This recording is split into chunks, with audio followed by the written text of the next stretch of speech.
Ah, je te dis pas, faut vraiment en avoir envie, hein. Mais bon, ça va faire du sport.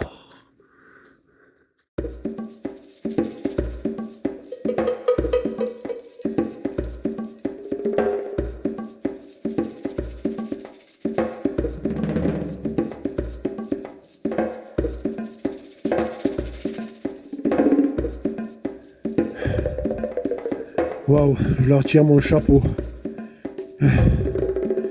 2 kilomètres comme ça pour construire le château. Pauvre mulet, pauvre chevaux. Alors nous, là où on va, c'est la ruine Landeck. Plus que 200 mètres à faire. Waouh.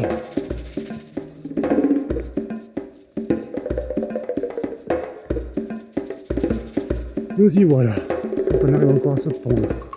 Et une fois qu'on a ce pont, le château force reste. Allez, on y va.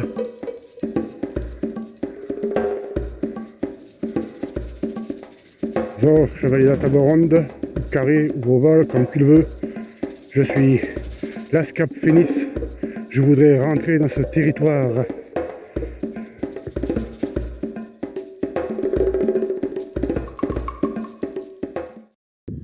Salut toi, passionné de la curiosité et du voyage. Comme tu as vu, j'en ai chié pour venir ici. Mais, franchement, ça vaut vraiment le coup. Et je suis sur les ruines de Landeck. Et je fais la route d'Evin, dans la région de Rhénanie-Palatinat. Ça se trouve dans l'ouest de l'Allemagne. Quelque part par là. Bon, allez, maintenant tu t'installes sur ton canapé. Tu mets ta ceinture sécurité. Tu mets le grand écran, comme d'habitude. Je te souhaite un bon visionnage, un bon voyage et à toute allure. L'histoire allemande est complexe et variée. Elle existe depuis 1871.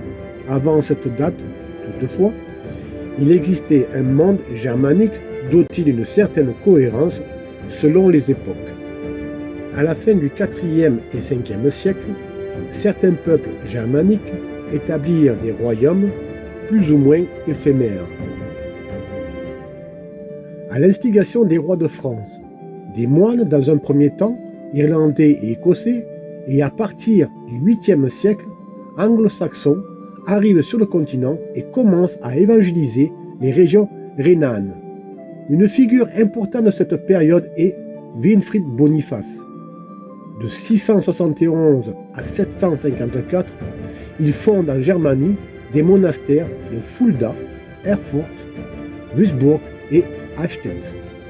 En 1817, des étudiants nationalistes réclament l'unité allemande, suivie par d'autres manifestations allant dans le même sens. La révolution éclate le 13 mars 1848. Après des batailles de rue entre les révoltes et l'armée, le roi de Prusse, Frédéric Guillaume IV, promet de retirer ses troupes et de réunir la Diète.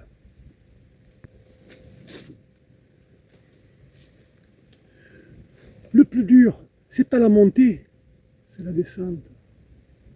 La Diète sera réunie en mai 1848.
Construite en 626 par le roi Dagobert Ier.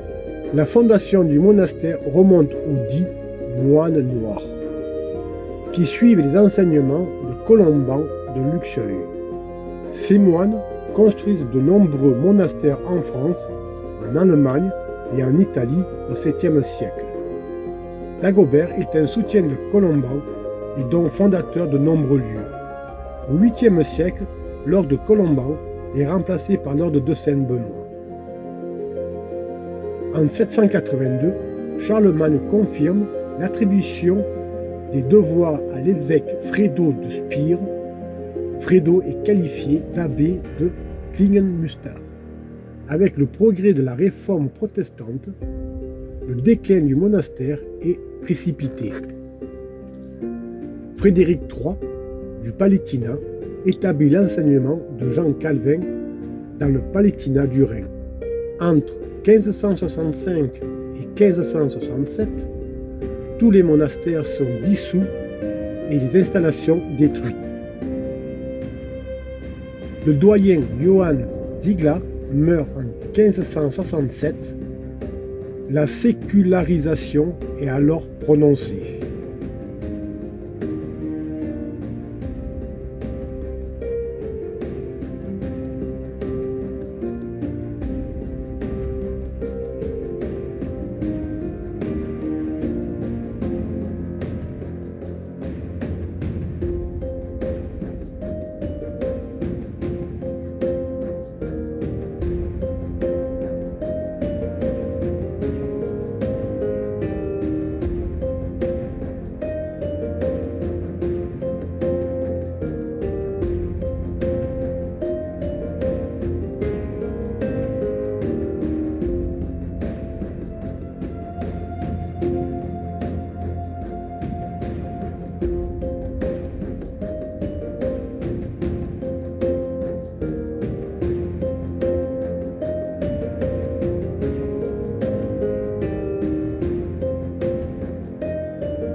Comme tu vois, je suis encore en train de manger.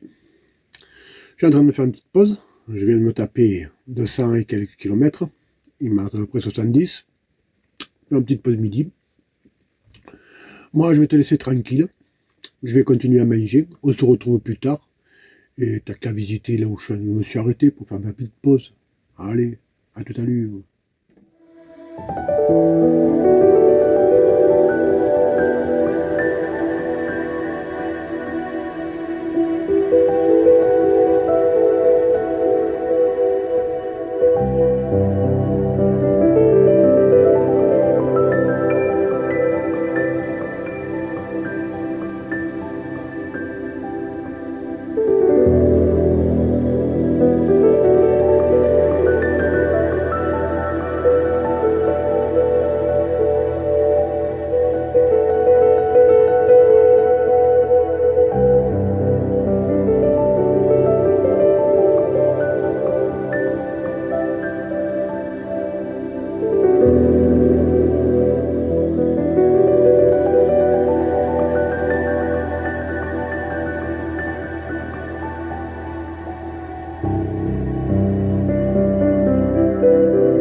Pas mal de petits posts, hein.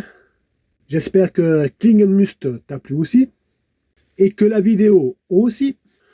On va quand même rester en Allemagne, mais là on va faire un grand bond en arrière. On va aller dans l'histoire. Vous allez voir, on va s'éclater. Bon, comme d'habitude, si la vidéo elle t'a plu, un petit like, la clochette, si tu veux recevoir les vidéos spontanées, un partage, un petit commentaire. D'ici là, porte-toi bien et bonne route.